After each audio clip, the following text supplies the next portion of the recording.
What happens when you mix the Three Little Pigs, Little Red Riding Hood, a evil-ass tiger, and becoming a god?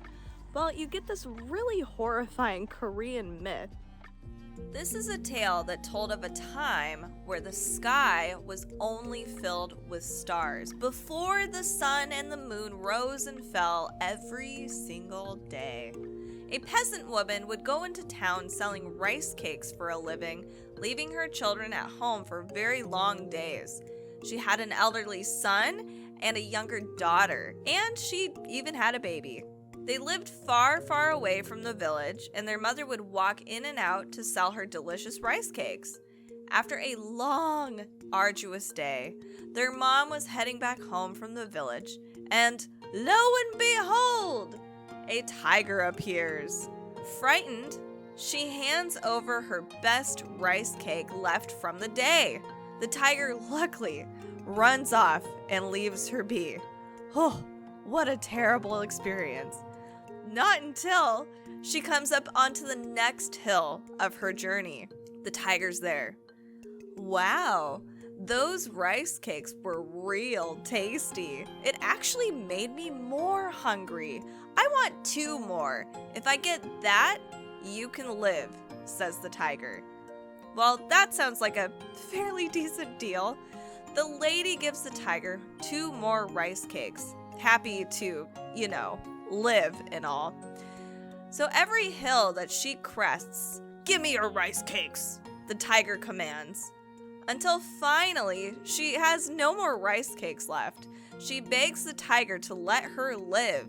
I mean, he ate all of her freaking rice cakes. He's got to be full by now. So then the tiger says, well, give me your foot. And she complies and begins to hop through to the next pass. And the tiger meets her again and says, gonna need your other foot. Eventually, after she's, given both of her feet to this tiger, on the final pass, she's crawled there to this point. He's there again. At this point, she begs for her life and says she's got children at home. She has to take care of them. Please take pity on me. I mean, you've had half of me and all of my rice cakes. So the tiger actually takes note of this. He thinks to himself, not only can I eat her rice cakes, but her kids? Wow, what a great day. So the tiger doesn't hesitate. He rips the woman apart from limb to limb and takes her clothes. He begins to put them on and heads towards the home where the kids remain. As the tiger approaches the door, it tries to mimic the voice of the mother and says, "Hey kids, it's Mom. Let me in, please." Almost immediately, the kids are pretty hesitant. They're like, "You don't sound okay. Let me see your hands, Mom." In one version, the tiger covers their arms with flour from the rice cakes and says, "See, I'm regular old pale me." But in this version, the kids notice that the tiger's paws were furry and they exclaim, "Those are not Mom's hands." Quickly, the tiger retorts, "Well, it's dark and cold. That's why my hands look like that. You should really open the door." For some reason, the kids are like, "You know what? That sounds pretty reasonable." And they do open the door. The tiger immediately goes to the baby and begins cradling it. I guess it's turned away or something, but the tiger begins to eat the baby. The kids notice the crunching noises and say, Mom, what are you eating?" The tiger replies, "Oh yeah, that's just, some fried beans the neighbors gave me." The kids now knew officially. Maybe their mom didn't like fried beans, but they knew that they were duped. They knew this was not their mom. The daughter, though, came up with this plan to trick this tiger. You know what it was? They convinced the tiger that they had to use the restroom out in the courtyard. Simple, right? Like, hey, I gotta go to the bathroom and dip and bye.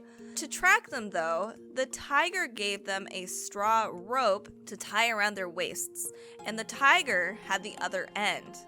So they went out to the courtyard, they tried to pretend, but they ended up untying the rope from their waist, and then they tied it to a mortar and planned their escape by going to a tree that was next to the well in their backyard. They're taking forever, and the tiger realizes this is just, nobody has to go that long. So it goes outside to go find the kids. Eventually they realize they're not there. They're not on the other end of the rope. There's something totally wrong. The tiger sees the children's reflection in the well below the tree and immediately runs up to it and is like, "Gotcha!" Which prompted the kids to laugh because it didn't realize that it was just their reflection. So this, of course, the tiger looks up and sees the kids at the very top of this huge tree. It asks, "Wow, how did you get up there?" The kids look at each other and say, "Duh, rub a bunch of sesame seed oil on the tree and climb, of course." So, of course, the tiger tries this and, of course, fails, slips right off. It's not working. The tiger's pissed and is like, "No, really, how the F did you get up there?" Sister, in the moment, it's all so hysterical. They're tricking this tiger. She's like, "Haha, we used an axe." Can you imagine the face that the brother makes after this? Like, really, sister? Really? For real? Well, now the tiger is on a mission to find an axe and cut this tree down. All the kids can do, honestly, is pray, so that's exactly what they do. They say, "God, I think we've been good. If you think we've been good, please, oh please, send down a good rope so that we can live. If you think we've been bad, I guess you can send down a rotten rope. If you want us to die, that's fine." So the gods, they actually do send down a rope, and the kids climb and climb and climb up to the heavens. Now the tiger, especially curious and especially determined, he prays the exact same way. And a rope falls down from the heavens. Hooray! The tiger begins to climb. After all, he hadn't come this far not to eat those kids. However, this rope is rotten and it breaks mid-climb. He falls into a sorghum field and dies, and that's why sorghum stalks are red. When the children arrive in heaven, the boy becomes the sun and the girl becomes the moon. In some stories, the girl convinces her brother to swap because she's too afraid of going out at night. So they change roles, and the daughter is the sun, and the sun is the moon. At least something kind of good happens in this story. If you do like videos like these, make sure to subscribe, and you can keep on watching, and check out the description down below for all of my socials, for all my art.